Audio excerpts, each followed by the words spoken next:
드렸습니다. 지금까지 기도회를 여러 해, 봄 기도회, 가을 기도회 그렇게 인도했습니다.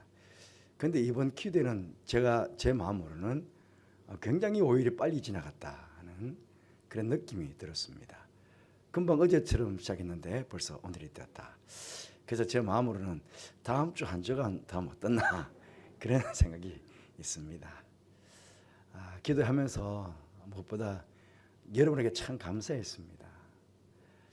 우리 교회는 가까이 사시는 분들보다는 멀리 사시는 분들이 많거든요. 근데 앞에 계신 우리 장로님 파주에서 한 번도 빠지지 않으시고 가족들 다 데리고 오시고, 김포에 계신 장로님, 박상신 씨 오늘 어디 있습니까? 박상신 씨 우리 교회들 잘 모거든요. 박상신 씨 한번 일어보세요. 한번 일어나 보세요. 박상신 씨 한번 일어나 보세요. 몇 주 전에 우리 권미경 구사님께서 인도에 오셨어요. 집이 양주예요, 양주. 근데 한 번도 안 빠지시고 요 사이는 수요 예배도 안 빠지시고 모든 예배를 이렇게 적극 참여해주셨어요. 얼마나 감사한지 모르겠어요. 고맙습니다. 부끄러워서 앉으십시오. 금방 앞에 찬양 인도했던 우리 최재형 군은요, 최재형 군도 마찬가지 청년들 다 여러분들이 왔었지만은 저녁에도 했지만은요, 새벽 기도도 지금 몇 주간 동안에 한 번도 새벽 기도 안 빠지고 나옵니다. 이렇게 뭔가 열정적으로 멀리 계시는 분들, 여주에서도 오시고, 인천 그 가장 끝는 송도에서도 오시고, 그렇게 김포 수두한 곳에서 이러면 지금 다 오고 계시거든요. 1시간, 2시간씩 걸려서 이렇게 오시는데, 근데 제가 어떻게 여러분들 뵐 때 제 마음이 기쁘지 않겠습니까? 이렇게 사무회에서 이 기도 자리에 한 번 나온 것도 아니고 무려 5일 동안 이렇게 열심히 참여해 주시니까 저는 제 나름대로 채찍이 됩니다. 그래서 여러분들 뵈면서 더 잘해야 되겠다, 더 섬겨야 되겠다, 그런 마음들이 저로 들고 제가 더 많이 기도해야 되겠다 하는 그런 생각이 들게 되었습니다. 그리고 촬영 봉사로 또 방송실에서 또 우리 찬양팀들 일찍 나와가지고 또 찬양들 준비해 주신 것 다 감사하고, 여러분 또 주여 한번 보십시오. 다 보면서 다 수고했다고 박수 한번 쳐주십시다. 다 수고했다고. 아직 기도 끝나지 않았죠. 시작하지만은 수고했다고, 다 수고했다고 한번 감사합니다. 오늘 마지막 금요일 기도니까 조금 더 시간을 두고 하도록 하겠습니다. 그리고 오늘은 제가 축도하지 않고 마지막에는 아마 개인 기도가 굉장히 부족하실 겁니다. 그래서 마지막에는 평상시 금요 기도처럼 개인 기도 하시고 그렇게 돌아가시는데, 개인 기도 시작하고 나서는요, 물론 차가 지금 늦게 오신 분들은 차가 제일 뒤에 있으니까 그 차가 빠져나가야 됩니다. 마지막 제가 늘 말씀드리지만은 그래도 제가 새벽 기도하지 않고 저녁 기도하는 이유는 여러분들에게 기도 시간을 좀 많이 드리기 위해서 제가 새벽에는 오자마자 그냥 새벽 먹자마자 다 돌아가야 되거든요. 그렇기 때문에 저녁 기도하는 시간이 힘드니까 오늘만큼은 제가 개인 기도하시고 돌아가십시오 하고 딱 기도가 이 찬양이 큰 찬양이 나오면 그때부터 최소한 10분 정도까지는 있어가지 마시고 여러분 개인 기도를 충분히 하시고, 그렇게, 그리고 혹시 또 차가 제일 끝에 계시다고 생각되시는 분들은 좀 일찍 그렇게 나가셔서 차를 빼주시면 감사하겠습니다. 여러분 앞에서부터 우리 장로님께서 금방 쭉 이제 5일 동안의 기도자들을 다 이야기해 주셨어요. 근데 기도자들, 참된 기도자들, 그래서 그 기도자들은 누구겠습니까? 저는 제 나름대로 기도자, 참된 기도자가 누구냐 그랬을 때 그걸 저는 그렇게 좀 정하고 싶어요. 하나님의 뜻이 이 땅 가운데 이루어지기를 우리가 다 원하잖아요. 예수님께서 우리에게 기도를 가르쳐 주실 때 하나님의 뜻이 이 땅에 이루어지기를 원합니다, 그렇게 기도하라고 가르쳐 주셨잖아요. 그 기도자는 내 뜻을 구하는 것이 아니고 하나님의 뜻을 알고 하나님의 뜻이 이 땅 가운데 이루어질 때에 제가 그 뜻이 이루어지도록 도구로 쓰십시오라고 내 자신을 하나님께 드리는 것, 드리는 자, 그 자가 바로 기도하는 자가 아닌가. 그 기도하는 자들은 늘 하나님의 뜻을 깨닫고 그 뜻이 이 땅 가운데 이루어지기를 기도할 뿐만 아니고, 주님 제가 여기 있습니다, 저를 그 뜻을 이루어가는 그 일에 도구로 서 주십시오. 라고 고백하는 자들. 그러니까 보십시오. 엘리야도 그냥 기도하지 않고 그는 기도한 이후에 그 기도 자체를 실천으로 옮기는 걸 보게 됩니다. 모세도 그렇고 히스기야도 그렇고 느헤미야도 그렇고 다윗도 그렇고. 여러분 성경상에 보면 기도 사람들은 다요 기도만 하지 않았습니다. 기도하면서 그 뜻을 깨닫고 나서는 그 뜻이 이루어지기를 바라며 자기 스스로를 그 기도 자리에 헌신해서 내어놓습니다. 그래서 그들을 통해서 하나님께서는 이 땅 가운데 하나님의 뜻을 이루어 가시죠. 하나님께서는 당신의 뜻을 이 땅 가운데 이루어 갈 때 꼭 그 뜻이 이루어지기를 원하는 그 자라 그런 사람들을 사용하셔서 이 땅 가운데 그 일들을 행하게 하십니다. 오늘 다윗도 마찬가지죠. 우리가 아는 대로 사도행전 말씀 보시면 그런 말씀이 있습니다. 이시의 아들을 내가 만나니 내 마음에 합한 사람이다. 내 마음에. 예수 하나님께서 내 뜻을 그를 통해서 다 이루어 가리라. 내 마음에 합한 사람이다 보니까 내가 내 뜻을 그를 통해서 내가 다 이루어 가겠다. 그렇게 말씀하셨어요. 그러니까 기도자 아닙니까? 기도자. 오늘 제가 사실은 사무엘 7장 전체를 본문으로 삼아야 되는데 마지막 부분만 봤습니다. 성경 7장 1절에 보시면 도대체 그럼 다윗은 어떤 기도의 사람이었냐 했을 때 보면 7장 1절 말씀 보시면 여호와께서 주의 모든 원수를 무찌르사 왕으로 궁에 평안히 살게 하신 때에 왕이 선지자 나단에게 이르되 볼지어다 나는 백향목 궁에 살거늘 하나님의 궤는 휘장 가운데 있도다. 그렇게 이야기합니다. 평안할 때 하나님의 은혜를 생각하는 사람. 여러분 우리 다 그렇죠. 목사님 우리랑 그렇습니까? 다 그렇게 말할 수 있습니다. 그런데요 우리가 힘들 때 하고 힘들 때 마음과 평안할 때 마음이 다를 수 있습니다. 힘들 때는 막 주님 앞에 나와서 하나님 저 힘들어요. 저 좀 불쌍하게 해주세요. 저 문제 좀 해결해 주세요. 막 그렇게 주님 앞에 와서 막 부르짖고 기도합니다. 그런데 좀 가정이 좀 평안해지고 내가 삶이 좀 유해지고 좀 잘 되면은 이상하게요. 금방 그 하나님의 은혜를 잊어버려요.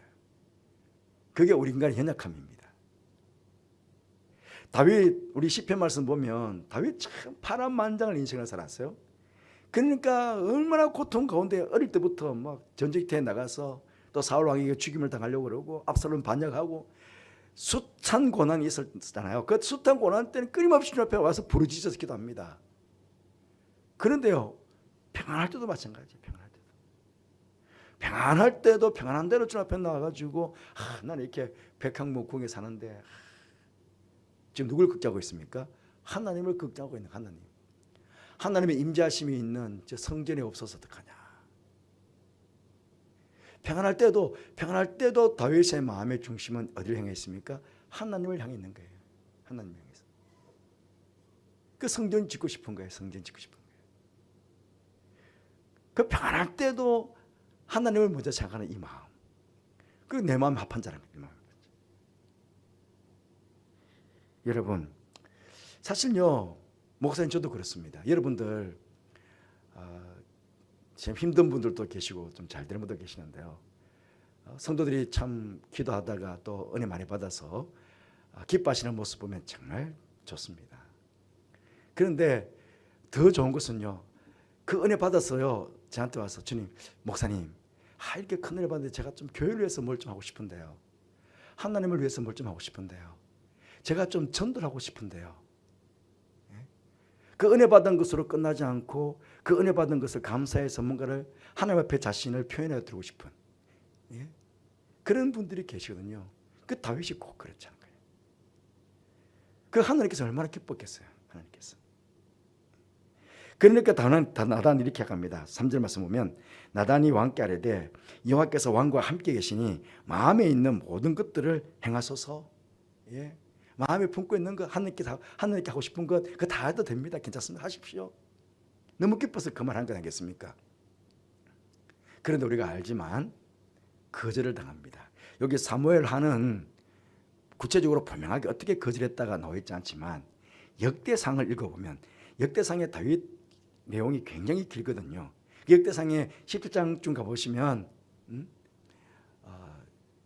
네가 내 집을 건축하지 못할지라 그렇게 나단에게 가서 이야기하라고 그럽니다.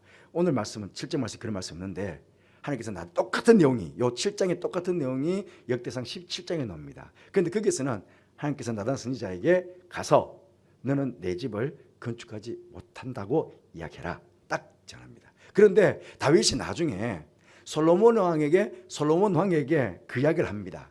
내가 성전 지으려고 그랬는데 하나님께서 성전 짓지 못하겠다. 그러면서 하는 이야기가 역대상 22장 8절 말씀 보시면 너는 땅의 피를 많이 흘렸은즉 내 이름을 위하여 성전을 건축하지 못하리라. 그렇게 해서 내가 성전 못 지었다. 하지만 성전 지을 수 있는 모든 사람, 모든 물건들과 재료들은 다 준비해놨다. 여러분, 때때로는요 우리가 내 뜻이 이루어질 때는 열심히 일합니다. 야, 내가 뭐 예를 들어서 내가 이런 의견을 냈는데 이 의견이 딱 관철이 됐어. 얼마나 좋아요. 내 의견이 관철이 됐으니까. 수많은 의견 중에 내 의견이 딱 관철이 됐으니까 얼마나 좋아요. 그러니까 막 열심히 할 수 있습니다. 그런데 내 의견이 관철이 안 됐어. 그러면 나도 모르게 슬쩍 뒤로 빠질 수 있어요. 야, 이게 정말 좋은 의견인데 내 이 의견도 받아주지 않다니 나 그럼 안 해. 그럴 수 있잖아요. 이 다윗은 말이죠, 하나님의 성전을 지어 드리려는 아주 거룩한 마음을 품었어요. 예? 거룩한 마음을 품었다고요. 그런데 야, 너 성전 지지 마. 얼마나 속이 상했겠어요. 내가 왕으로서, 내가 왕이기 때문에 내가 내 마음대로 할 수 있어요. 내가 왕이기 때문에 내가 성전 지을 수 있어요. 에이, 묻지 말고 그냥 성전 지어버릴 걸. 그럴 수도 있지 않겠습니까? 자기가 왕으로서 할 수 있는 충분한 능력도 되고 다 갖춰져 있지만 그럼에도 불구하고 하나님께 뜻을 구했는데 하나님은 딱 반대야. 반대하는데요, 그 뜻 자체, 하나님의 뜻 자체를 기쁨으로 받아들이는 거냐. 이게 순종이에요. 내 뜻이 관철되지 않는 것을 그대로 받아들이는 순종, 이게 굉장히 귀하거든요. 가끔 교회를 하다 보면 그렇지 않습니까? 의견 충돌이 있기도 하고 여러 의견이 나오는데 그 의견 가운데 내 의견이 관철 안 될 때는 속도 상하고, 그럼 난 앞으로 일 안 하겠다고 딱 뒤로 물러서는 경우도 많거든요. 그런데 다윗은 그렇지 않고 그 뜻 자체를 하나님의 뜻으로 받고 그렇게 더 최선을 다해가지고 성전 지을 수 있는 준비를 완벽하게 갖춰놓는 거예요. 얼마나 귀한 일들입니까? 그러니 하나님께서 이 다윗에게 나단 선지자를 통해 가지고 뒤로 쭉 이어가지고 오늘까지 긴 시간 복을 약속합니다. 내가 너희 집을 세워주겠다. 너의 이름을 존귀하게 위대한 사람들 이름처럼 해주겠다. 네 자식들 내가 복을 주고 잘못된 길로 가면 매를 들어서라도 채찍을 들어서라도 내가 네 자손들을 바른 길로 인도하겠다. 그리고 너 집안 영원토록 내가 복을 주겠다. 영원토록. 그래서 결국은 다 여러분 나중 보면요, 열왕기에 가보면 솔로몬이 좀 잘못해서 그 당대부터 북이스라엘과 남유다가 갈라지잖아요. 근데 북이스라엘은 계속 2대, 3대 걸쳐가지고 계속 반란이 일어나가지고 왕조가 바뀝니다. 그런데 남유다는 한 번도 솔로몬부터 해서 왕조가 바뀌지 않았어요. 다윗의 씨로 계속 그 왕조가, 때로는 이 악한 왕들이 많았어요. 악한 왕들이 많았더라도 하나님께서 그 왕들의 씨에서부터 계속 왕이 나오도록 했어요. 그래서 마지막에 예수 그리스도가 이 다윗의 씨에서부터, 다윗의 가문에서부터 예수 그리스도가 나오도록 그렇게 하나님께서 복을 주셨어요. 여호와여, 종의 집이 영원히 복을 받게 없어서 주께서 말씀하셨사오니 그 말씀대로 이루어지기를 합니다. 그렇게 기도했고 그 기도대로 하나님께서는 다윗 왕에 약속한 것대로 그 다윗과 그 자손들과 그 가정에 복을 주셨습니다. 오늘도 우리가 다 마음을 같이하고 왔잖아요. 아마 하나님께서 여러분 보시면서 그러실게요. 다 영적기에 이 귀한 성도들 내 마음에 합한 자들이다. 아마 오늘 그렇게 말씀하실 거예요. 왜? 지난주일날 말씀을 듣고 또 기도하기를 제가 그랬잖아요. 기도하려는 마음에 감동을 받았을 것이다. 예? 성령님께서, 여러분 안에 계시는 성령님, 제 안에 계시는 성령님은 한 분이시니까, 교통하고 계시니까 목사로서 간절하게 여러분에게 이번 기도에 참여해 주십시오. 그렇게 말씀을 드렸고 강단에 있어서 하늘의 말씀으로 여러분에게 전했습니다. 그 이름을 받아가지고 이번 기도에는 내가 한번 열심히 참여해 보겠다. 그 마음은 여러분 마음이었지만 하나님께서 주신 마음이었거든요. 그러니까 그 마음 딱 받아서 왔으니까 내 마음이 합한 거 아닙니까? 하나님 마음이 합한 거 아닙니까? 그러니까 내 뜻을 다 이루겠다. 그렇게 아마 말씀하실 거예요. 하나님 이 말씀 붙잡고 5일 동안에 받았던 말씀 다 붙잡고 제가 기도할 테니 하나님 저를 이 땅 가운데 기도자로 세워주시고 주의 뜻을 이루어가는 도구로 저를 사용해 주세요. 제가 주의 종으로서 앞으로 기도자가 되고 그 기도의 대로 뜻대로 이 땅 가운데 주님의 뜻을 이루어가는 귀한 주님의 그릇으로 종으로 삼겠습니다. 제 자식들도 내 자손들도 그렇게 복을 받게 해주십시오 라고 기도하시는 그런 귀한 시간 되시기를 바랍니다.